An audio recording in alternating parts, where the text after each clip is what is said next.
রাত্রি 1000 মাস চাইতে উত্তম। ও বন্ধু, আল্লাহ বলেছেন ইন্না আনজালনাহু ফি লাইলাতিল কদর ওয়ামা আদরাকা মা লাইলাতুল কদর লাইলাতুল কদরে খায়রুম মিন আলফি শাহর। জোরে জোরে বলেন আল্লাহু আকবার।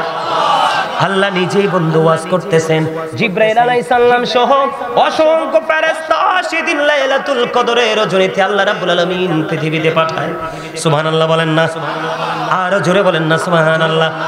আমি না আপনাদেরকে একটু আগে বললাম সুবহানাল্লাহ হলো জান্নাতের মেহমানদের খাবার, আলহামদুলিল্লাহ হলো জান্নাতের মেহমানদের খাবার। বন্ধু ও ফুলমুড়ি পূর্বপাড়া গ্রামের মানুষ রে, আজকে আপনারা কোনো সাধারণ মানুষ নন।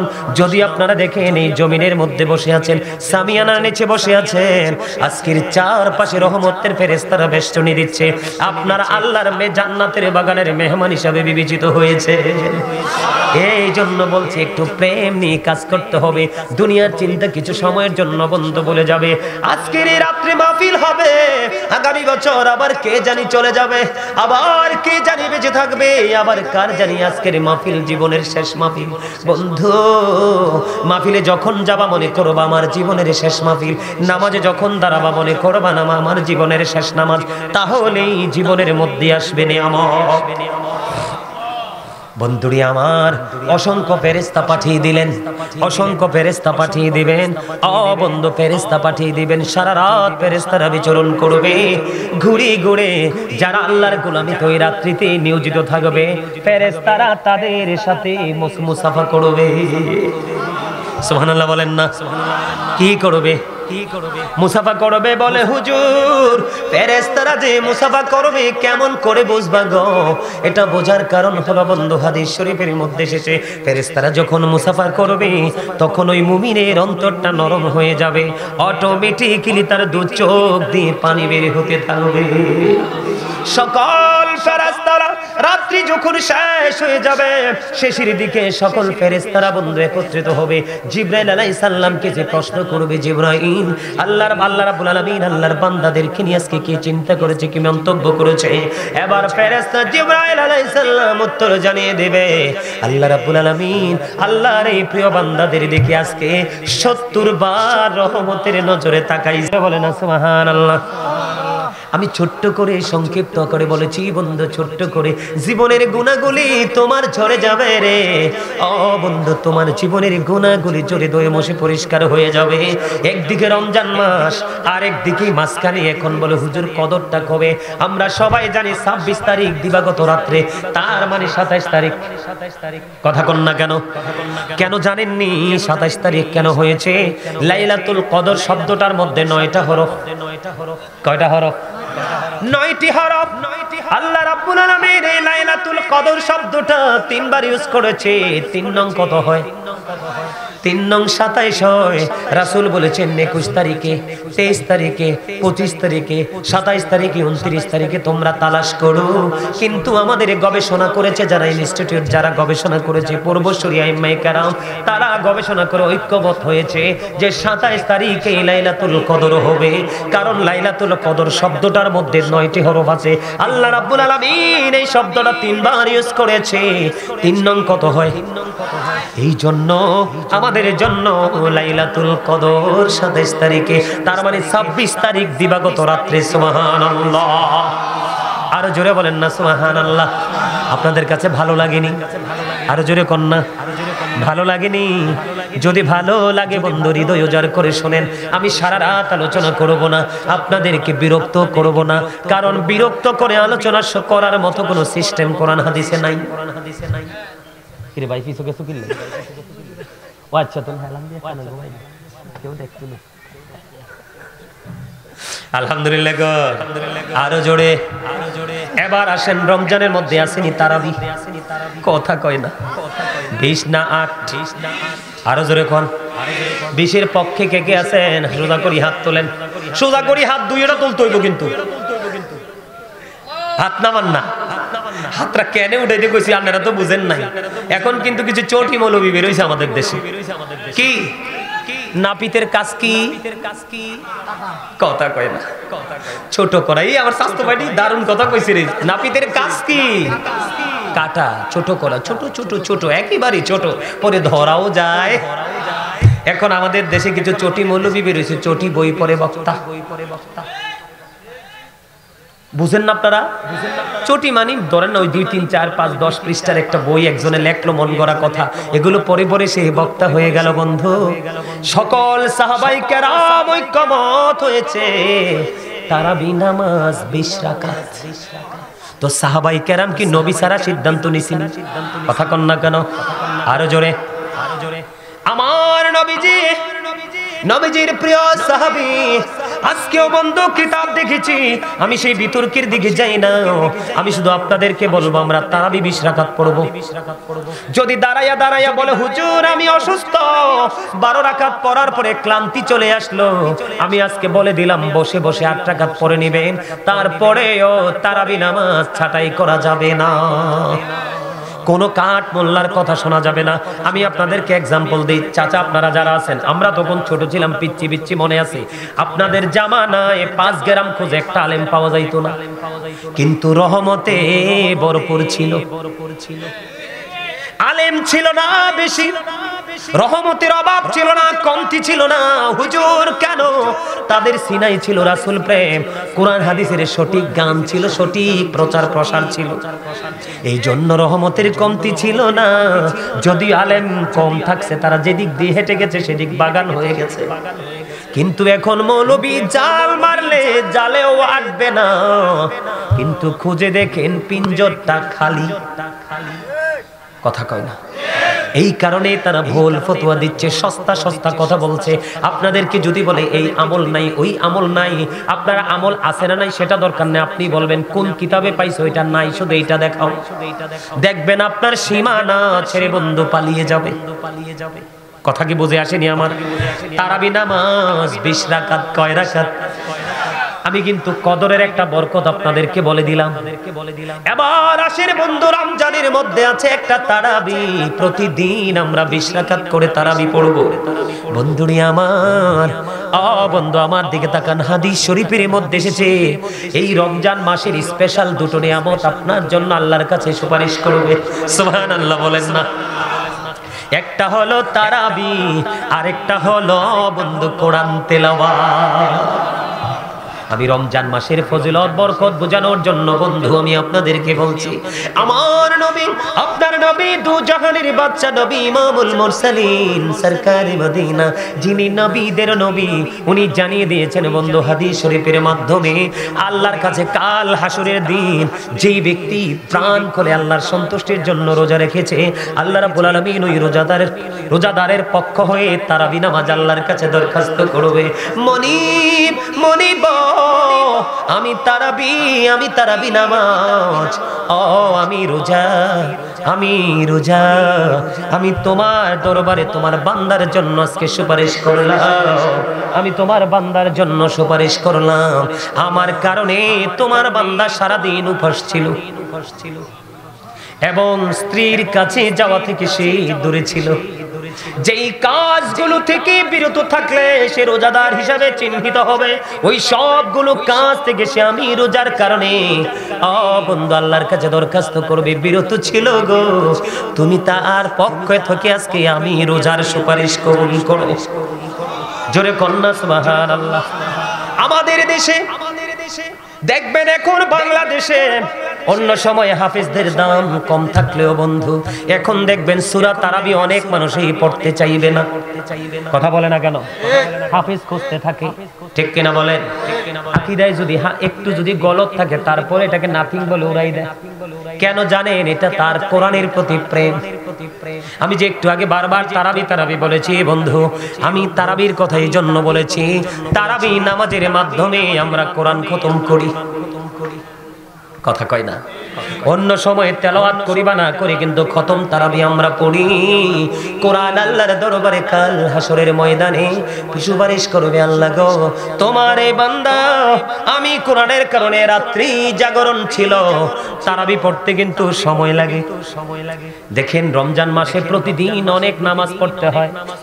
এশারের নামাজ তো 17 রাকাত, তারাবি নামাজ আসে 20 রাকাত। কত হলো? কথা কত? 37 রাকাত সোজা কথা। কত রাকাত? এই নামাজ পড়তে কি সময় লাগে না?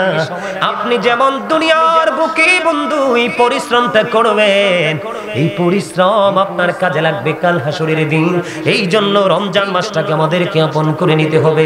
শুধু তাই নয়, রমজান মাসে প্রতিদিন জাহান্নামীকে মুক্ত করা হয়। সুবহানাল্লাহ বলেন না? আল্লাহর দিনের উপর থেকে আল্লাহর কোন বান্দা যদি মাত্র একটা রোজা রাখে, কয়টা রোজা? মাত্র একটা রোজা রাখে রে।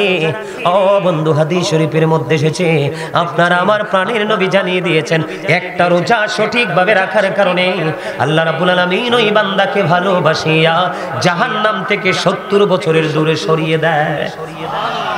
আরো জোরে বলেন না সুবহানাল্লাহ। কত বছর?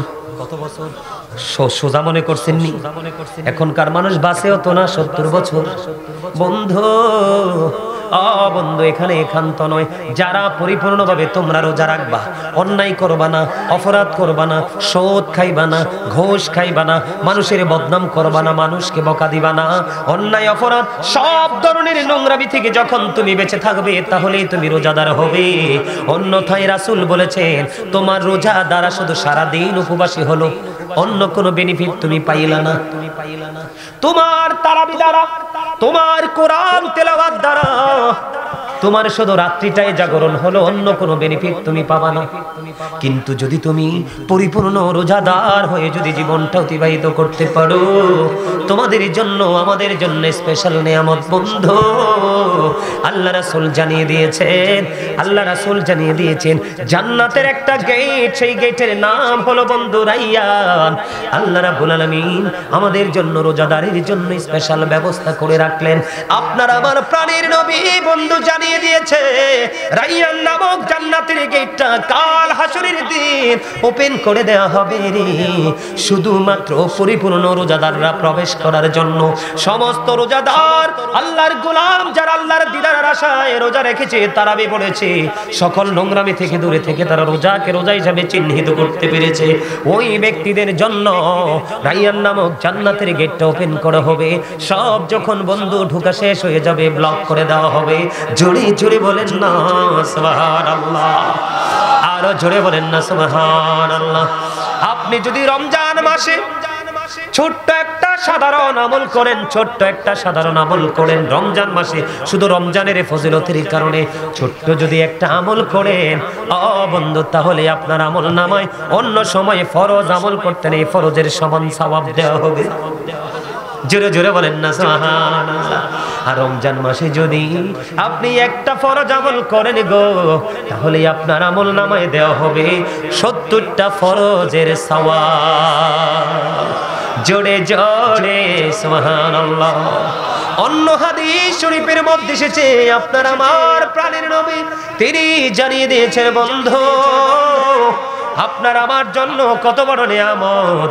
এমনিতে সাধারণ আমল করলে 1 থেকে 10 গুণ পর্যন্ত, ঠিক কিনা বলেন? কিন্তু রমজান মাসের কারণে, শুধু রমজানের ফজিলতের কারণে আপনার এই 10 থেকে 70-এ যে দাঁড়াবে, 70 থেকে 700 গুণ পর্যন্ত বাড়িয়ে দেওয়া হবে। জোরে জোরে কন্যা সুবহানাল্লাহ, আরো জোরে। যেমন এক্সাম্পল যদি দেই, আমি আপনি যদি কোনো আমল করেন, যেমন কোরআন তেলাওয়াত, আপনি তারাবি নামাজে কোরআন তেলাওয়াত করতে করতে একটা খতম শেষ করে দিলেন, অথবা পার্ট টাইম আপনি কাজের ফাঁকে ফাঁকে একটা কোরআন খতম পড়লেন, আল্লাহ রাব্বুল আলামিনকে মহব্বত করে আপনার একটা কোরআন খতমের বিনিময় 700 কোরআন খতমের সওয়াব পাবে। শুধুমাত্র রমজান মাসের উসিলায়, অন্য কোনো কারণ না। তাহলে রমজান মাসকে ভালোবাসার দরকার আছে না নাই? রমজান মাসের মধ্যে আমাদের জন্য স্পেশাল আরেকটা নিয়ামত হলো সেহরি। ও বন্ধু, সেহরি মানি হলো বরকত, সেহরি মানি হলো নিয়ামত। হাদিস শরীফের মধ্যে এসেছে আপনার আমার প্রাণের নবী সেহরি খাওয়ার পরে ফজরের আজান পর্যন্ত ওইটুকু সময় গ্যাপ থাকতো। কতটুকু সময় গো নবী? 50 আয়াত কোরআন যেন তেলাওয়াত করা যায় এইরকম সময় গ্যাপ থাকতো। বুঝতে পারছেন নি?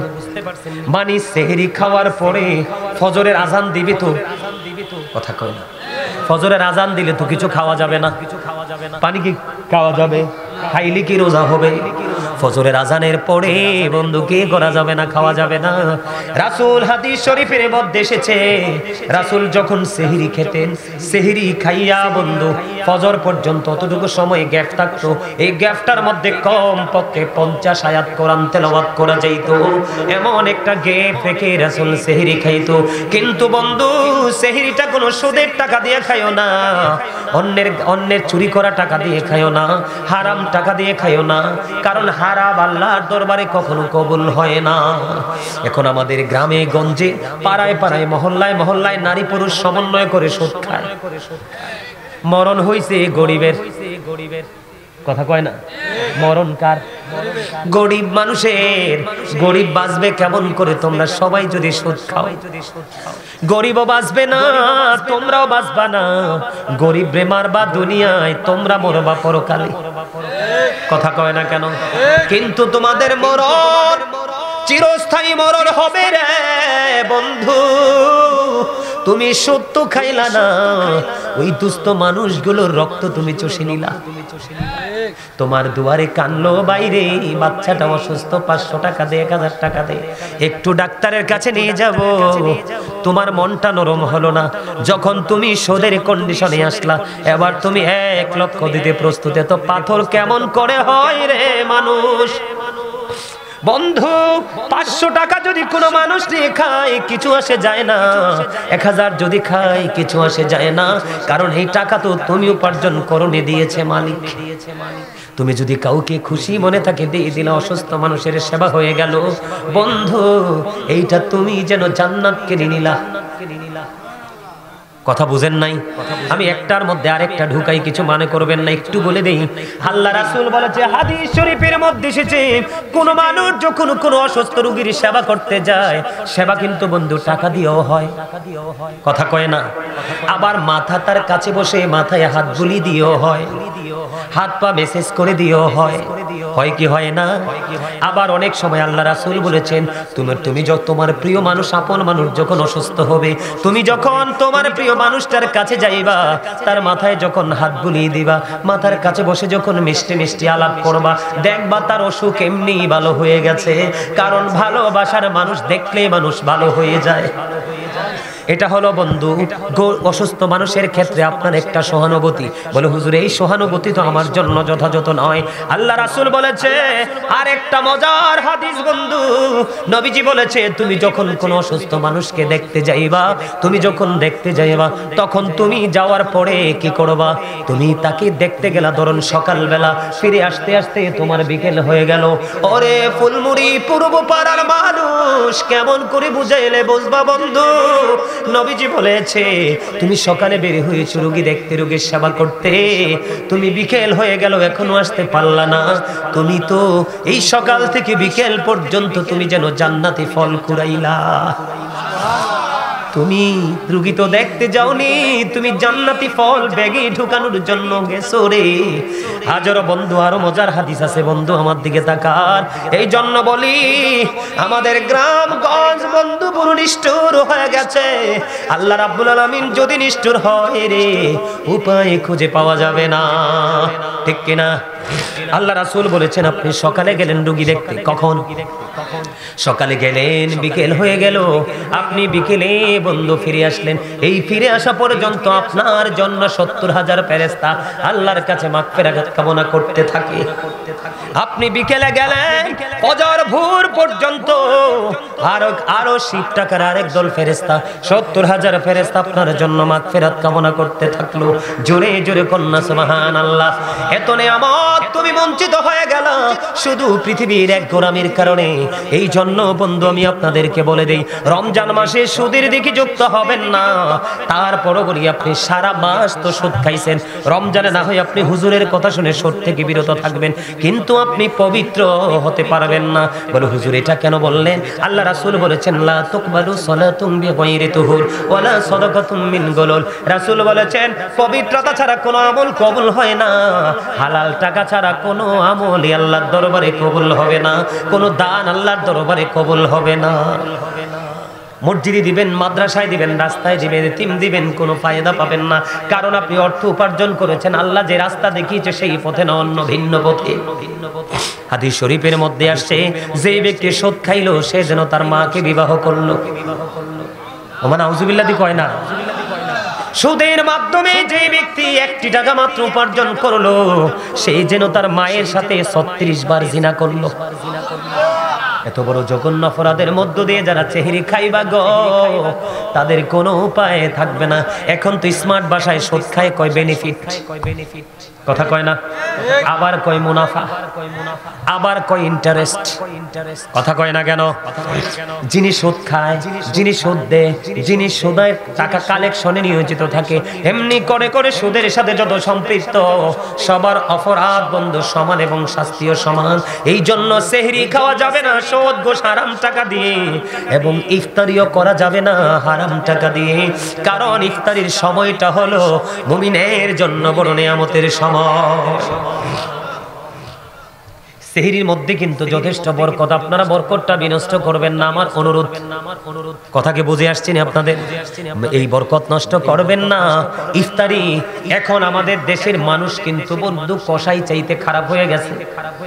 ভদ্র কোন মানুষ ব্যবসা করে বলে আমার মনে হয় না।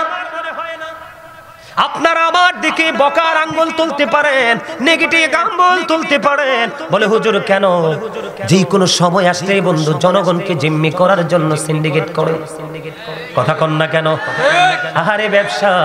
আমার নবীজি বলেছেন ওয়াকিমুল, আল্লাহ বলেছেন ওয়াকিমুল ওয়াজনা বিল কিসতি ওয়ালা তুকসিরুল মিজান। আল্লাহ বলেছেন ন্যায্য ওজন কায়েম করো, ওজনে কম দিও না। ব্যবসায়িক নবীজি ব্যবসা করেছে, নবীজির আদর্শ লালন করো। নবীজির আদর্শ লালন করতে পারছো না, উপায় নাই। আমাদের দেশের এখনকার মানুষ ব্যবসা করার আগে চুরি শিখে, কথা বলেন না কেন? ওই দিন দেখলাম ডিমের বাজারে চড়া, ডিমের বাজার কি চড়া ভক্ত অধিকার থেকে বন্ধু চলে আসলো। আইসা দেখলাম দাড়িওয়ালা মুরব্বী, মাথায় টুপি, কত বড় জুব্বা পরানো, ওনার ওই স্টক থেকে 1 লক্ষের উপরে ডিম ধরছে। ওনাকে প্রশ্ন করার পরে কোনো উত্তর দিতে পারে না। এই টাকা ওই যে বলেছি এগুলো ধোঁকা, এগুলো কি আপনারা বলেন ধোঁকা কিনা? আরো জোরে কোন? বাংলাদেশে শুধু আপনার মুখে স্বাদ লাগানোর জন্য কত ধরনের নোংরামি খাবারের মধ্যে ইউজ করে। আপনাদেরকে আমি আজকে হাত জোর করে অনুরোধ করে যাই বন্ধু, এই যে খোলা আকাশের নিচে সারাদিন লাগায় ইফতারি বানায়, সারাদিন লাগায় ইফতারি বানায় বন্ধু, পাতলা একটা পলিথিন শুধু জাস্ট ফর্মালিটি হিসাবে তার উপর দিয়ে ছাউনি দিয়ে রাখে, রাখে কি রাখে না? এটা যখন দিয়ে রাখে দেখবেন রাস্তা দিয়ে গাড়ি আসা যাওয়া করছে, ধুলা বালির মতো ঢুকছে। যেই তেল দিয়ে ভাজা ভাত তারা ভাজাটা করছে, তেলটাও কিন্তু ভালো না। 3 দিন 4 দিন 5 দিন 6 দিন আমি হোটেলের মধ্যে পর্যন্ত ঢুকছি, ঢুকে দেখেছি মাছি তেলাপোকা পর্যন্ত তেলের মধ্যে পড়ে থাকে বন্ধু। ওই রকম তেল পুরানটার সাথে নতুনটা মিক্স করে বন্ধু তারা কি করে খাবার তৈরি করে। এই জন্য আমার নবীজি কি করতেন? আমার নবীজি জানিয়ে দিয়েছেন যে তোমরা কি করবে, ইফতারির সময় খেজুর দিয়ে ইফতার করবা। সুবহানাল্লাহ বলেন না? নবীজি কাঁচা খেজুর যদি না পাইতো, নবীজি শুকনো খেজুর দিয়ে ইফতার করতেন। ও বন্ধু, নবীজি যদি শুকনো খেজুর যদি না থাকতো, পানি দিয়ে আল্লাহ রাসূল ইফতারি করতেন। এই জন্য আমাদের জন্য সাজেশন হলো বন্ধু খেজুর দিয়ে ইফতারি করবেন। এই বছর তো খেজুরের অনেক দাম, যদি আপনারা খেজুর কিনতে না পারেন, এটা হাসির জিনিস না, দাঁত তো 32টা দেখাইছে, এগুলো বোঝার জিনিস। এখান থেকে শিখবা, আরেকজনকে বাড়ি গিয়ে শিখাবা, এখন থেকে বুঝবা, আরেকজনকে বাড়ি গিয়ে বোঝাবা। এটাই হলো এখানকার কাজ, ঠিক কিনা বলেন? আপনারা মানুষ আইছেন কয়জন শক্ত বাড়িতে? আমার এই পিচ্ছি কয়দিন আগে খেজুরের দাম চাইছে কয়দিন রে? 3-4 দিন আগে 1 কেজি নরমাল খেজুর দেখতে গেছে 1600 টাকা দাম। এই বাংলাদেশের মানুষ 1600 টাকা হালাল পথ উপার্জন করে 1 কেজি খেজুর খেতে পারবে না, পারবেনি।